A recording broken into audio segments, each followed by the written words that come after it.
Hello everyone, this is Latasha Blanton from the Real South Africa Travel and Tourism. And you're going to have the opportunity to travel with Phil Scott to sunny South Africa. You guys are going to have the opportunity to come to Johannesburg, and you guys are going to be coming to Durban. And we're going to set it up perfectly. It's going to be like a luxury experience for you guys. At the same time, you're going to be getting some culture. And of course, you're going to get an opportunity to talk to Phil, hang out with Phil, and get his views on Africa and South Africa. You're also going to get an opportunity to explore the lifestyles here that are available in South Africa. And we're going to do all that for you in an amazing 10 days. We do hope that you go to the website and book, because we do look forward to seeing you here. Absolutely. Our website is therealsouthafrica.com. Go there, scroll down. You'll see a picture of Phil, and just go ahead and book there. So we'll see you here in what we like to call sunny South Africa.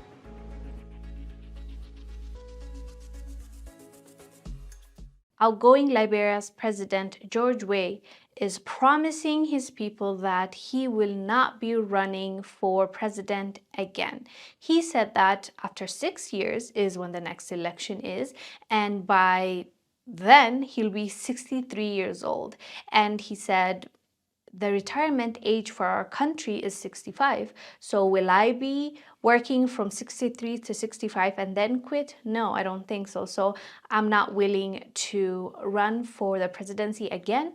And I will be the one-term President George.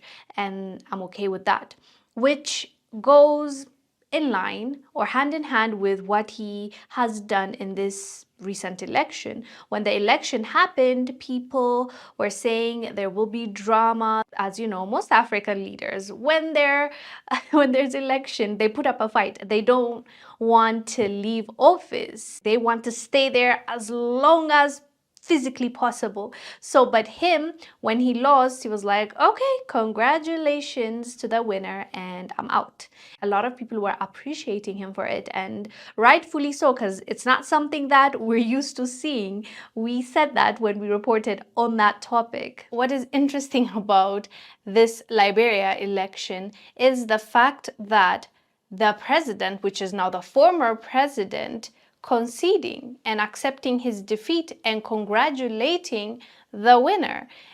This is how you know Africans have been suffering for a long time. That this was shocking to many people in many parts of the continent, and on social media, people were saying this is so odd to see a sitting president after an election losing and saying, okay, I have to go now because the people didn't vote for me. It's not usual. We don't get to see that often. It's usually a back and forth. They will probably say, no, it was rigged, or they will probably rig it themselves, or they would want to go to court and get a second election because they don't believe in the results that just came through and counted. But this guy, George, said, the people did not vote for me and I will respect that. Congratulations, I am out. So he's making it very clear and known that he doesn't plan on running for the next election. This is what he actually said.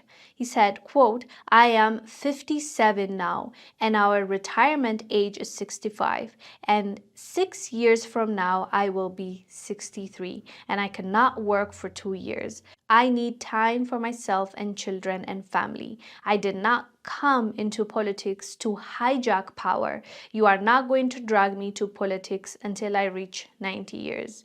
I say thank you, Liberians, that I became president, whether it was 1 time or 50 times, but I can guarantee you that it's 1 time. I like that he said, I didn't come here to hijack power. That is a good way to put it, because that's what it feels like. For most countries, that's what it feels like. If they get into office, that's it. It's a wrap. Because when the next election comes, they will rig the election. They will do their best to buy the people's votes, not by working hard and by doing their job right, but by actually giving the people money when it's time for the next vote. They're buying their votes. So since, that is what we're used to, it's a breath of fresh air to see this happen in Liberia. But also we know it's not all roses and flowers and all the beautiful things in this world when it comes to him, because there's so many allegations of like corruption and him allowing a lot of officials to do as they please. There was lots of allegations and people were not really happy with how he ran the country. And also before this, he was a loved person in Liberia. He is a former football star. So it was quite the transition. First, people believed in him because he was just a football star, right? His industry was different than politics. Those two are two different things, but they still believed in him because he was very patriotic. But once he went and became the president, maybe their expectations were high, or maybe it was hard for him to follow through because he was never a politician. All he had was the passion, right? So maybe it was too much for him, or maybe the people that were under him took advantage of that, whatever the case may be. He was not perfect, right? So I'm glad that he accepted that and left without causing drama. But anyways, fam, let us know down below what your thoughts are about this. I am Wongel Zelalem.